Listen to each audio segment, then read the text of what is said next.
오늘 우리에게 주시는 하나님 말씀은 신약성경 누가복음 8장 22절에서 25절 말씀입니다. 누가복음 8장 22절에서 25절 말씀입니다. 하루는 제자들과 함께 배에 오르사 그들에게 이르시되 호수 저편으로 건너가자 하시매 이에 떠나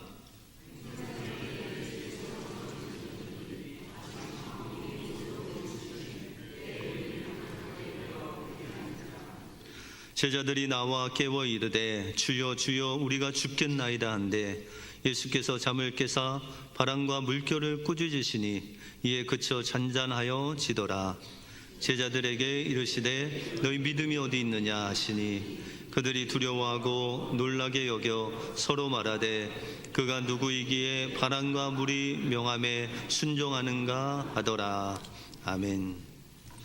우리와 함께 하신 주님을 날마다 찬양하시는 여러분들의 삶이 되시길 바랍니다.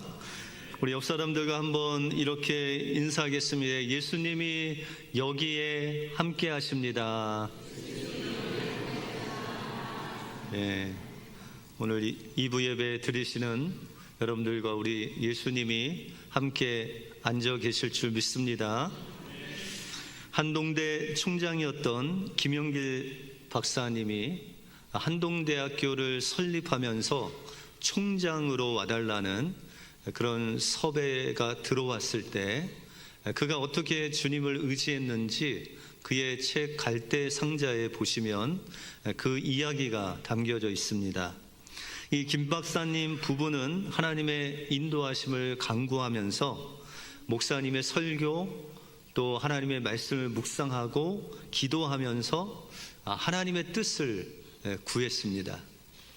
그래서 그들은 기대를 가지고 오늘 하나님께서 말씀으로 어떻게 응답하실까. 그래서 첫 번째 주일 설교가 사울을 찾아간 아나니아였습니다. 다시 말해서 하나님께서 아나니아를 보내셔서 사도 바울을 이방인의 사도로 세우신다는 그런 내용의 말씀이셨습니다. 그래서 하나님께서 나를 아나니아와 같이 이 대학으로 보내시나라는 그런 조그마한 확신이 오게 되었습니다.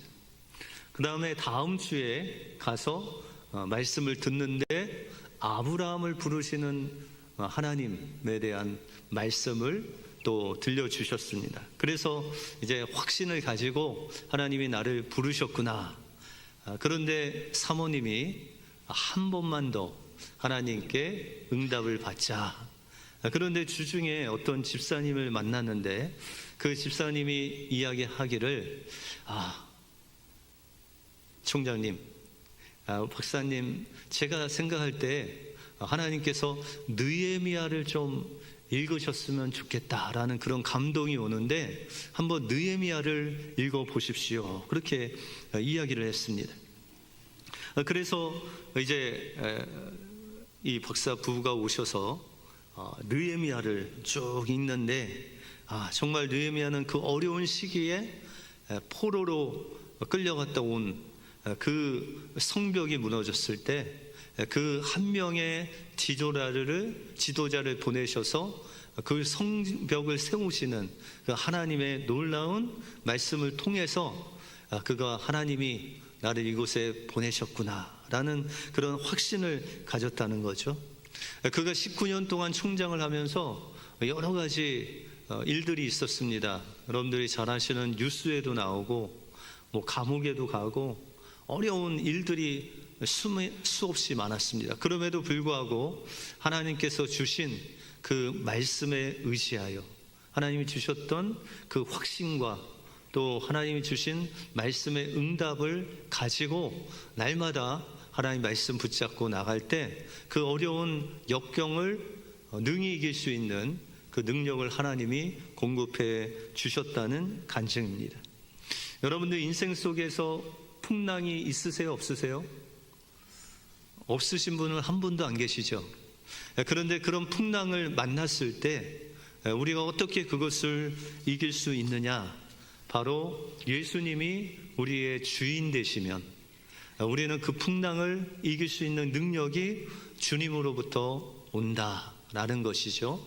그러나 우리가 예수님이 없으면, 예수님 말씀을 믿지 못하고 그분을 붙잡을 수 없다면 우리는 풍랑이 올 때 흔들리고 넘어지고 좌절할 수밖에 없습니다. 그러므로 우리의 삶 속에서 말씀으로 다가오시는 그 주님을 믿음으로 붙잡고 의지하고 바라보심으로 어떠한 풍랑이 와도 흔들리지 않고 승리하시는 여러분들의 삶이 되시길 주님의 이름으로 축원드립니다. 오늘 본문을 통해서 우리가 인생의 풍랑을 만났을 때 우리의 믿음이 어디에 기초했는지, 주님이 원하시는 믿음이 무엇인지, 어떻게 인생의 풍랑을 이겨나갈 수 있을지 오늘 본문을 통해서 살펴보겠습니다. 먼저 인생의 풍랑이 올 때 우리는 그 풍랑을 두려워하지 않고 풍랑을 잠잠케 하시는 그 주님을 바라보아야 됩니다. 제자들은 광풍이 그들에게 불어 배에 물이 차고 이제 전복되려고 했을 때 그들에게 찾아온 것이 두려움이다 라고 그렇게 말하고 있습니다. 오늘 24절에 보시면 제자들이 나와 깨워 이르되 주여 주여 우리가 죽겠나이다. 그 두려움으로 인해서 마지막에는 이제 죽을 정도의 그런 공포가 제자들에게 찾아왔다라는 것이죠. 그러면 이 두려움의 반대말은 뭘까요?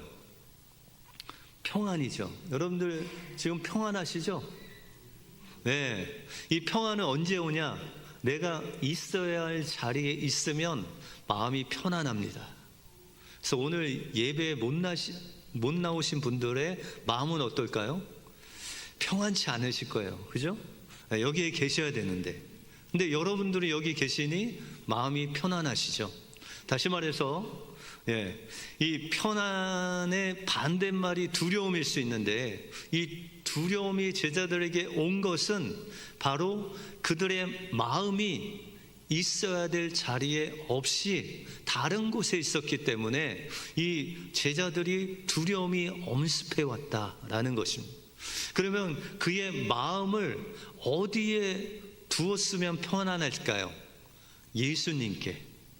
그들의 마음이 있었으면 편안했을 텐데 그의 마음이 예수님께 있지 않고 풍랑을 바라볼 때 제자들에게 어려움이 왔다라는 것입니다.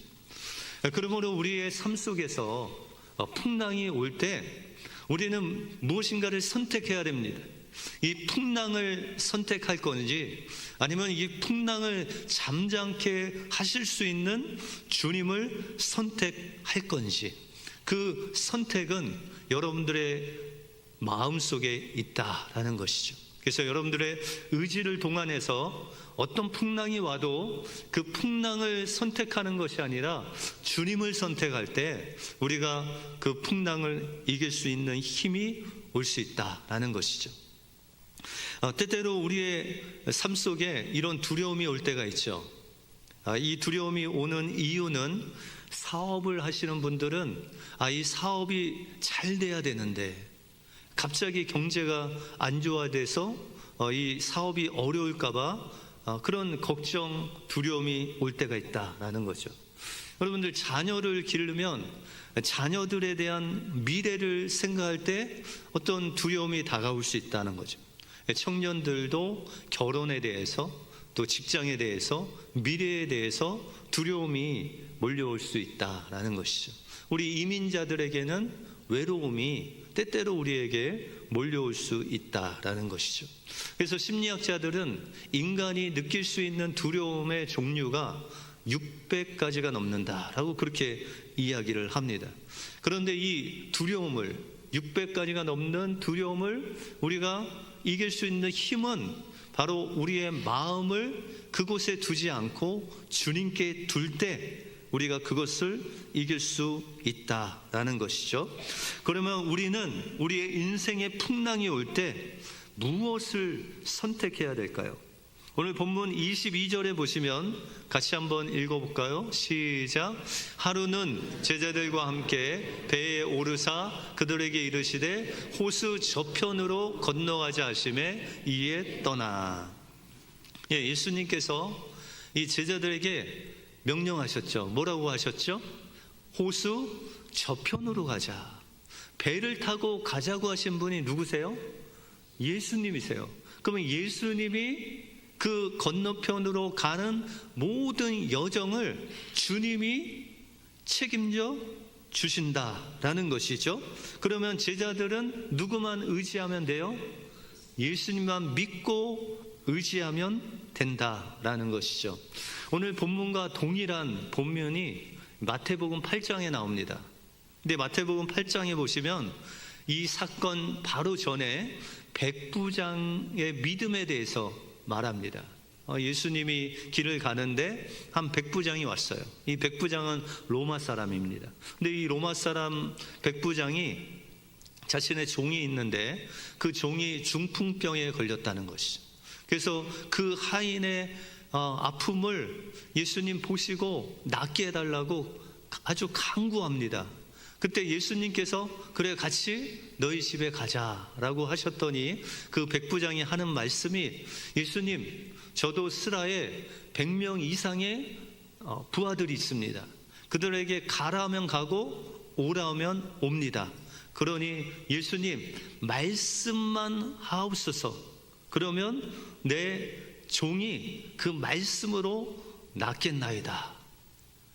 그래서 예수님께서 말씀하시니 정말 그 집에 있는 종의 중풍병이 낫는 놀라운 말씀의 역사가 일어나게 되었습니다.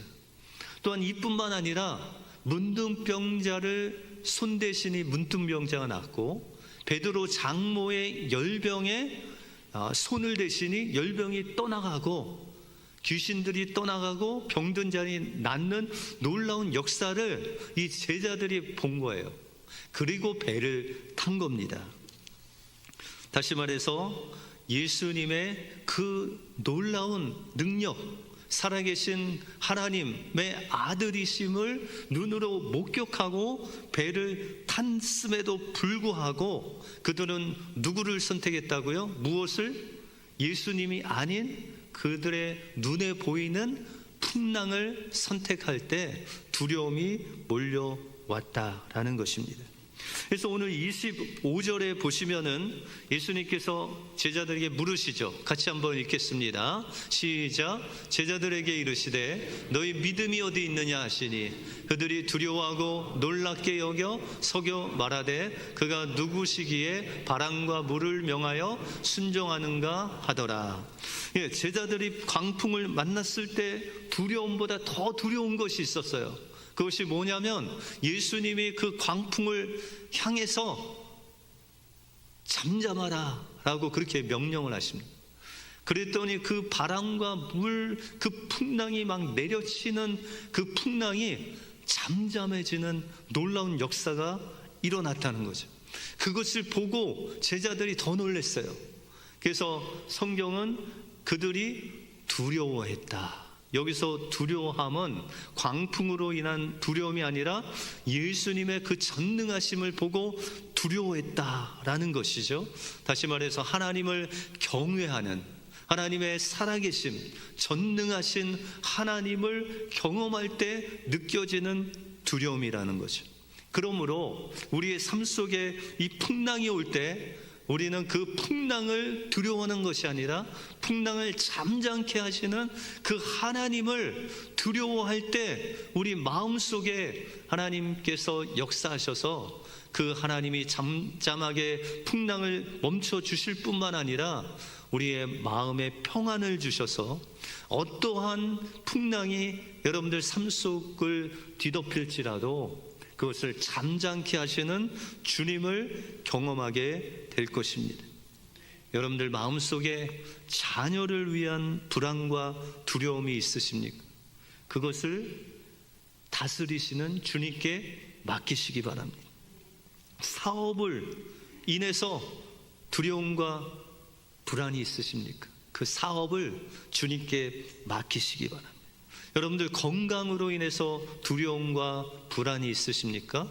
그것을 주님께 맡기십시오. 그러면 주님께서 책임져 주시고 여러분들 마음속에 평안을 주실 줄 믿습니다. 그 주님만 믿고 경외함으로 하나님이 주시는 진정한 평안을 누리시는 여러분들의 삶이 되시길 주님의 이름으로 축원드립니다.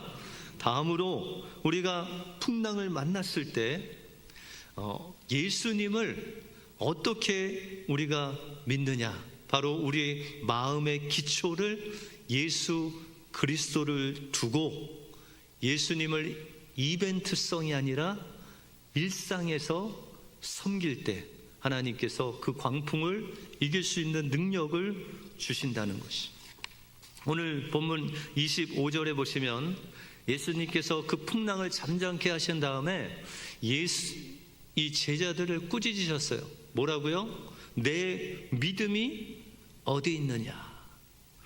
이 동일한 사건을 마태복음 8장에 보시면은 이 믿음이 적은 자들아, 마가복음에서는 어찌 믿음이 없느냐라고 제자들을 책망하셨어요. 그러면 이 풍랑 사건의 원인은 어디에 있는 것이죠? 제자들의 믿음의 문제에 있다라는 것입니다. 그런데 우리는 때때로 이런 삶 속에서 풍랑이 일어나죠. 때로는 건강에 풍랑이 일어나고, 때로는 가정 자녀를 통해서 풍랑이 일어나고, 어떤 사건에 의해서 풍랑이 일어날 때가 있어요.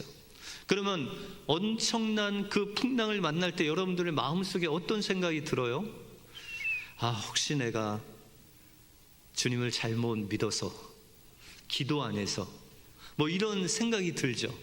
혹시나 나 죄 때문에 그런 정죄감이 올 때가 있습니다. 그런데 여러분들 이 풍랑을 만났을 때 무엇이 문제라고 그랬어요? 제자들의 죄? 아니죠. 믿음이라는 거예요. 하나님께서 이런 풍랑이 왔을 때 하나님께서는 뭘 보시기를 원하시냐면 여러분들의 믿음을 보시기 원하신다는 거예요. 그래서 만약에 이 풍랑이 제자들의 죄로 인해서 왔다면 예수님께서 그 풍랑을 잠잠케 하신 다음에 제자들에게 분명히 너의 죄를 회개하라, 다시는 죄를 저지르지 말라라고 그렇게 말씀하셨을 것입니다. 그러나 오늘 주님은 제자들에게 내 믿음이 어디 있느냐, 여러분들 믿음이 어디 있느냐는 질문 속에는 내 믿음의 기초가 무엇이냐라고 묻는 거예요. 여러분들 믿음의 기초는 누구세요? 예수님, 그 한 분밖에 없지 않습니까? 우리가 요한계시록 3장에 보시면 라오디게아 교회가 나옵니다. 이 라오디게아 교회 사람들은 겉으로는 부자였어요. 그래서 성경에 보시면은 그들이 스스로 고백하기를 나는 부요한 자다, 그렇게 이야기를 합니다. 실제로 물질적으로는 그 라오디게아에서 나오는 안약을 만드는 성분이 바로 그 지역에 많이 이제 나왔습니다. 그래서 대부분의 사람들은 그 일을 해서 부자가 됐어요. 그런데 예수님께서 봤을 때는 그들이 겉으로는 부자지만 영적으로는 가난하고 헐벗고 병들어 있는 그 모습을 보시면서 안타까워 하시면서 주님께서 유명한 말씀을 하십니다. 요한계시록 3장 20절을 같이 읽겠습니다. 시작. 볼지어다 내가 문 밖에 서서 두드리노니 누구든지 내 음성을 듣고 문을 열면 내가 그에게로 들어가 그와 더불어 먹고 그는 나와 더불어 먹으리라. 이것은 믿는 자에게 말씀하신 거예요? 믿지 않는 자에게 전도용으로 말씀하신 거예요? 믿지 않는 자? 라오디게아 성도들에게 말씀하신 거예요. 믿는 자에게 말씀하신 거예요. 그런데 이 라오디게아 교회에 예수님이 어디 계신 거예요? 문 밖에 있다라는 거예요. 문 밖에 서서 애타게 들어가기를 원하신다라는 것이죠. 여러분들 결혼하기 전에 남편이 이벤트를 많이 했어요, 안 했어요? 선물 많이 주셨어요, 안 주셨어요? 이렇게 웃는 것은 주셨다는 거예요? 그때도 안 주셨어요? 네. 그런데 결혼을, 이벤트를 잘 하시던 분도 결혼을 하면 이벤트가 줄까요, 늘까요? 네. 줄면 다행인데 아예 없어지는 분도 있고, 그런데 간혹 한 만에 한 명 중에 한 명이 이벤트를 더 하시는 분이 있긴 있어요. 네. 그런데 어떤 분이 결혼한 지 35년이 됐다고 이벤트를 하나 하셨대요. 다이아몬드 몇 캐럿을 샀을까요? 35년이 됐다고 3.5캐럿을 선물해 줬대요. 근데 여기는 50년 된 분들이 계시잖아요. 그럼 50주년을 이 아내들이 기다려야 되잖아요. 몇 캐럿? 50주년이면 5캐럿. 예. 그런데 이거는 그냥 50년에 한번 올까 말까 하는 이벤트잖아요. 근데 예수님이 지금 라오디게아 교회에게 말씀하시는 거예요. 나는 이벤트를 원하지 않는다. 나는 뭐 1년에 한 번, 1년에 2번 이렇게 큰 선물 가지고 너를 방문하는 거 원하지 않는다. 그러면 뭘 원하신다는 거예요? 여기 보니까는 내가 그에게로 들어가 그와 더불어 먹고 그는 나와 더불어 먹으리라. 오늘 어떻게 식사하시고 오셨어요? 같이 하시고 오셨어요? 요새는 밥도 안 줘요? 네. 그런데 그렇게 먹고 마신다는 건 뭐예요? 여러분들의 일상을 하나님께서, 예수님께서 여러분들의 일상을 같이 하고 싶다는 거예요. 그냥 여러분들이 그냥 필요로 구할 때, 아니면은 뭐 뭔가 예수님 필요할 때만 예수님 찾는 게 아니고, 뭐 성탄 때, 부활절 때만 찾는 게 아니라 우리의 삶 속에서, 매일매일 삶 속에서 주님이 여러분들과 함께 계시고 싶어 하신다는 거예요. 바퀴 달린 성악가로 불리우는 이남현 형제가 있습니다. 근데 이 이남현 형제는 어렸을 때부터 교회 다니면서 찬양 부르기를 좋아했고, 그래서 노래를 잘했기 때문에 예고도 가고 또한 음대를 가서 성악을 전공했습니다. 그런데 2004년에 봄에 군대에서 제대를 하고 친구들과 8월 달에 수영장을 갔어요. 그런데 이제 잠수를 하겠다고 다이빙을 딱 했는데 눈앞에 빛이 번쩍거리면서 물속으로 빠져 들어갔죠.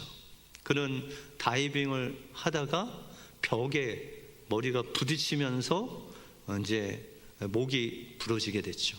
그래서 그를 응급실에 가서 6시간 대수술을 진행했는데 부러진 목뼈 조각 수십 개를 제거하고 골반 뼈를 목에 이식하는 수술을 했습니다.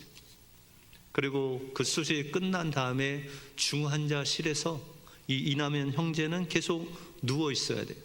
그리고 그 의사는 이야기를 하기를 회복이 힘들다. 그때 이 이남현 형제가 하나님을 향해서 원망했어요. 하나님, 왜 하필이면 접니까? 제가 무슨 큰 죄를 지은 것도 아닌데 왜 저에게 이 비극이 온 것입니까? 그렇게 원망을 했습니다. 어느 날 병실에서 성경책을 읽는 그 어머니를 보고 화가 나서, 엄마 성경은 왜 읽어요? 하나님께서 기도 응답도 하시지 않는데, 그러면서 그냥 눈을 감고 파묻혔어요. 그 옆에 있던 아버지가 그 남현 형제에게 그렇게 이야기를 했습니다. 남현아, 너는 하나님의 일을 할 사람이야. 사고는 하나님이 너가 지금까지 힘들게 살아왔다고 쉬는 시간을 주시는 거다. 다시 회복되면 하나님의 일을 더 열심히 해야 된다. 어느 날부터 주일이 되면 이 남현 형제를 데리고 병원 교회로 갔어요. 이 남현 형제는 거부했지만 휠체어에 있는 그를 이 부모님이 끌고 교회 매 주마다 나갔습니다. 그러던 어느 주일날 그는 자기도 모르게 찬송을 따라 부르고 있었어요.